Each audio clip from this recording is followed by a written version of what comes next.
سلام و صد سلام به همه شما رفقای همیشگی موشکاف. شب و روز همگی بخیر.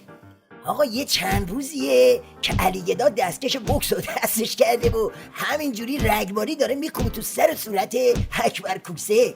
از یه طرف واسه پسر کوسه حکم زندون صادر میکنه و تازه حکم رو اجرایی هم میکنه. اژه‌ای سخنگوی قوه قضاییه. پرونده مهدی هاشمی در مرحله اجرای احکام است. بعدم خرمورایی مثل رأس حمامدار لاریجانی ها رو میفرسته تو صحنه تا اینجوری واسه اکبر کوسه و فک و فامیلش خط و نشون بکشن.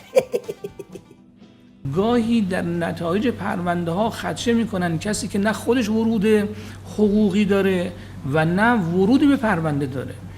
مسئولان عالی قضایی و مدیران دستگاه قضایی باید بر ممشای عدل و فقه و شرع عمل کنن، گوششون به کسی هم بدهکار نباشه. این که حالا فلان شخص فرزند فلان فرد ذی نفوذ در کشور هست، همونطور که نباید مسیر پرونده رو عوض کنیم نباید موجب اجحاف هم بشه. تازه اینا که چیزی نیست. علیگدا خیزای گنده تر از این حرفا برداشته. 26 ساله که اکبر کوسه میگه این من بودم که علیگدا رو ولی فقیه کردم. اما حالا ببینید تو این اوضاع قمر در عقرب کار عظما به کجا کشیده که اومده از بیخ زیرا به اون داستان رو زده و مدعی شده که بابا اصلا این اکبر کوسه از همون اول میخواست ما رو کله کنه.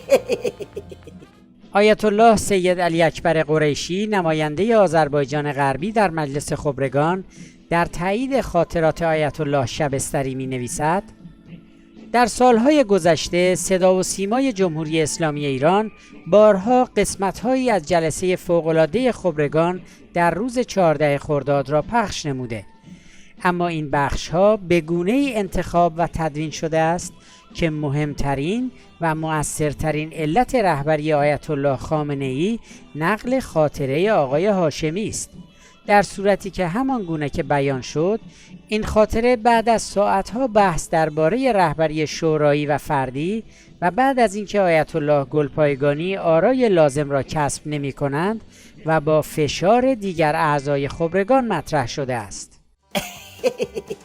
حالا همه اینا رو داشته باشید تا برسیم به اون مشت اساسی، یعنی همه این بوکسا یه طرف، اینی که الان میخوام براتون بگم یه طرف.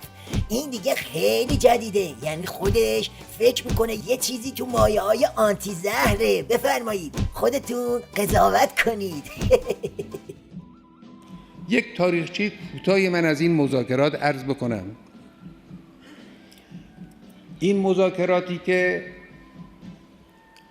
در واقع فراتر از مذاکرات یک ما با 5+1 هست، مذاکره با آمریکایی هاست. متقاضی این مذاکرات آمریکایی ها بودن، مربوط به زمان دولت دهم هم هست. قبل از آمدن این دولت این مذاکرات شروع شد. اونها درخواست کردند، واسطه‌ای قرار دادن. یکی از محترمین منطقه آمد اینجا با من ملاقات کرد، گفت که رئیس جمهور آمریکا با او تماس گرفته، از او خواهش کرده و گفته که ما می‌خواهیم مسئله هسته‌ای رو با ایران حل و فصل کنیم و تحریم ها رو می‌خواهیم برداریم. ملاحظه کردید؟ میگه اکبر کوسه چی کار است؟ اصلا زهرخوری با من شروع شد. طرف حساب معامله خودمم. اینجوری میخواد کاری کنه که یه وقت بعد از زهرخوری اکبر کوسه دور بر نداره و هوس پادشاهی نکنه. میخواد با این کارا نوک کوسه رو قیچی کنه و بهش بگه هر جور به چرخه ولی فقیه سر جاش هست. حالا بشنوید از کوسه و پاتکاش به علیگدا. دو قطبی هاشمی احمدی نژاد 10 سال اخیر تقریبا همیشه ادامه داشته. 8 سال احمدی نژاد بر این طبل میکوبید، حالا بعد از پایان ریاست جمهوری احمدی نژاد ظاهرا نوبت هاشمیه. هاشمی رفسنجانی در آخرین گفته‌های دو قطبیش با لحنی خاص گفته آن 8 سال مثل مرض هاری بود که به جون مردم افتاد. بله، این شیخ اکبر که خودش موزمار روزگاره هر جا میرسه ساز مالوندن علیگدا رو کوک میکنه و یه سیخی بهش میزنه. یه بار همونطور که دیدید به دولت علیگدا میگه بیماری هاری، یه بارم ورق پارهاش رو تیر میکنه تا با کله برن تو شکم جماعت دلواپس. صادق خرازی تاکید کرد که احمدی نژادی ها میخواهند فضای سیاسی کشور را دو قطبی کنند. صادق خرازی پشت پرده حملات به آیت الله هاشمی را در همین راستا ارزیابی کرد و گفت که اینها میخواهند با پاره کردن شناسنامه انقلاب اسم پدران انقلاب را عوض کنند. البته این وسط خانم والده مهدینا هم مثل سال 88 فعاله و هر جا پاش بیفته به فرموده شیخ اکبر یه چوبی تو ریش علیگدا فرو میکنه. عفت مرعشی همسر آیت الله اکبر هاشمی رفسنجانی رئیس مجمع تشخیص مصلحت نظام در گفتگو با خبرنگار سیاسی خبرگزاری تصنیم در پاسخ به این پرسش که نظر شما درباره حکم مهدی هاشمی چیست گفت: حکم آقای هاشمی یعنی تقلب پدر سوخته بازی. وی ادامه داد: بروید و همین را بزنید.